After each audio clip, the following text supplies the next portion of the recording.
the other experiment is the measurement of resonant frequency, power division and isolation.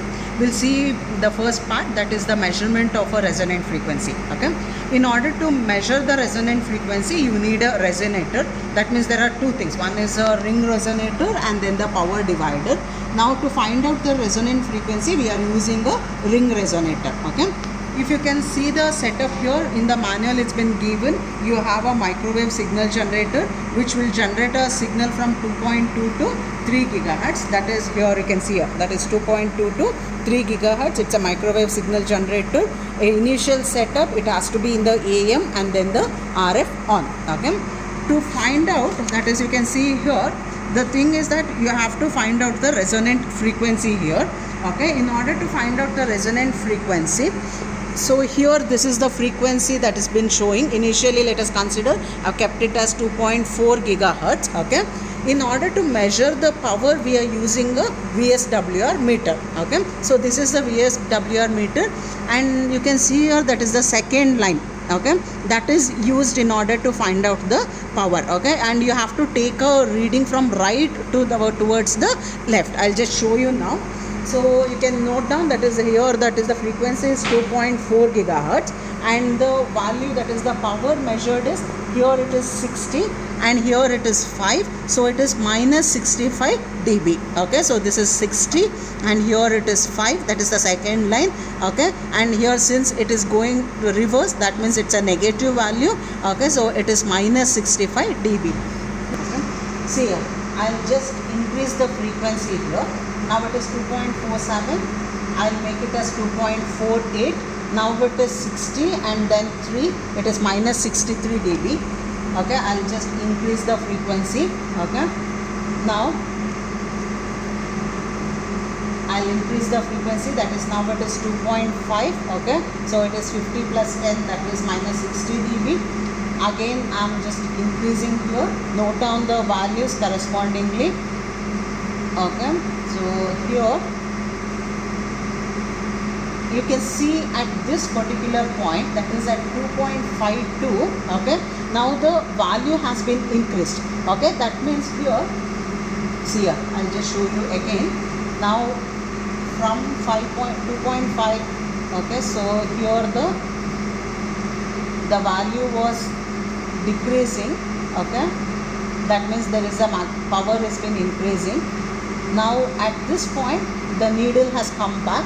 Okay, again you note down the reading, the point where the needle came back, that particular frequency is your resonant frequency. Now according to the experiment, so now the resonant frequency is around 2.5 gigahertz. Okay, again increase the frequency, note down the values. Okay, at one, that is here what happened is that is in the VSWR, the value whatever you took, it started decreasing first. Okay, and then it started increasing. At that point wherever it started increasing, that particular frequency is your resonant frequency. This is the first part wherein you measured the resonant frequency by using the ring resonator. And here with the ring resonator you can see here, this is a detector. Okay, the connection is from the signal generator to the ring resonator to the detector, and from the detector to the VSWR meter. Stop. Okay, now we found out the resonant frequency. As I showed you, that is the resonant frequency was around 2.52 gigahertz. Okay, now by using that we are supposed to find out the relative dielectric constant. In order to find out the relative dielectric constant, you need the effective dielectric constant. Okay, you can use this formula in order to find out the effective dielectric constant. Okay, N, it's been given as, that is the radius 12 mm, H is the height 0.76 mm and the width is a 1.8 mm. Okay, and V naught, you know, it is a free space velocity 3 into 10 to the power of 8 meters per second. Since we are using mode 1, so N value you have to take it as 1. Substitute in this formula and find out the effective dielectric constant. Once you get the effective dielectric constant, use this formula in order to calculate the relative dielectric constant, that is a epsilon r. Okay, so this is the first part wherein you will be calculating, that is the frequency and then the relative dielectric constant epsilon r. we have found out the resonant frequency. Next step is to find out the power division and isolation.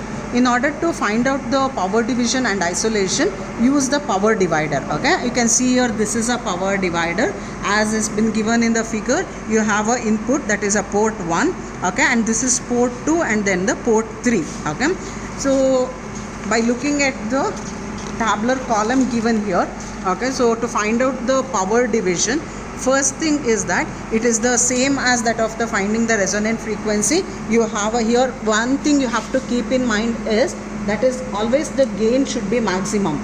Okay, so here that you have a frequency here, that is the frequency knob. Input through the detector, this is a attenuator. Okay, it's been connected to the port, that is the input port here. From the port 2 I am taking the output, okay, and here that is the port 3 we have closed here. Okay, use this one and close the port 3. Now that to increase the frequency, okay, and then you find out the corresponding. Okay, so to measure the power division here, I told you we are using this. Okay, so you have an input port, that is port 1, and then the 2 output, port 2 and then the port 3. The concept is that whatever, first thing is that using this at the different frequency, we have to measure the output power at the port 2 separately and then at the port 3. Okay, to do this, first you have to find out the input power. Okay, so to find out the input power, what you have to do is directly connect from the source to that of the VSWR meter. Okay, vary the frequency here. At a different frequency, note down the reading. You can see here as the frequency has been increased, okay, the needle has been changing. You can just measure that and note down the readings. Okay, now that you will get the input power at the port 1 correspondingly. What you have to do is that by taking the different value of a frequency, measure the power 1, that is the input power. Okay, now you have to connect the power divider. Now the input has to be given here.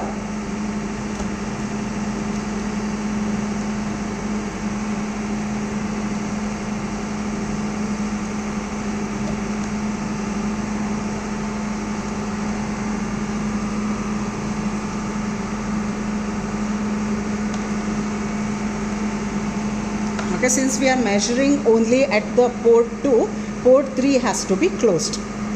Okay, now we connect this one to the port 2.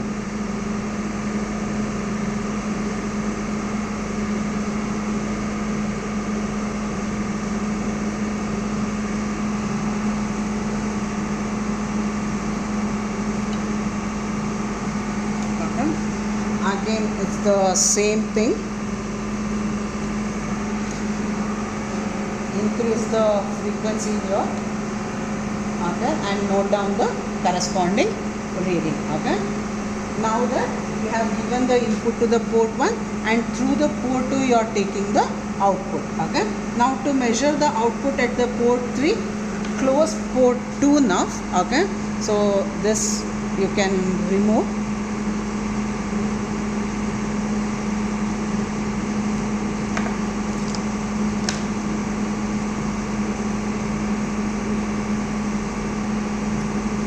Okay, connect it to port 3 here.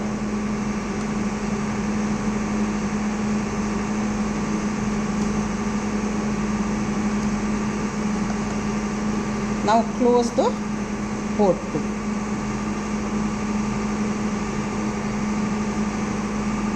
Repeat the same procedure.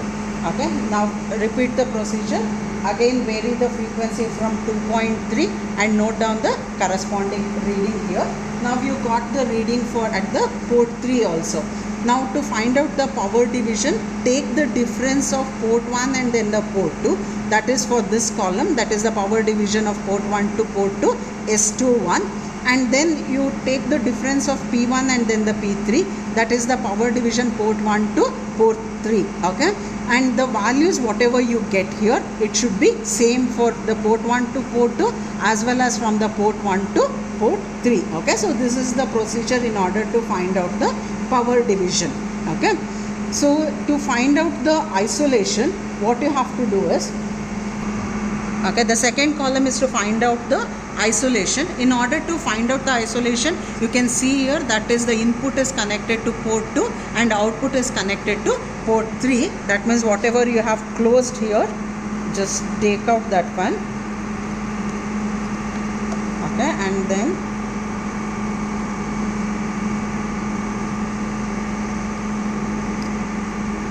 connect the input to that of a port 2.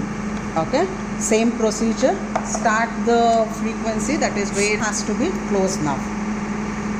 Okay, whichever the port you are not using, just close it. Okay, now the input has been given to port 2 and the output has been taken from the port 3. Again, vary the frequency from 2.3 here.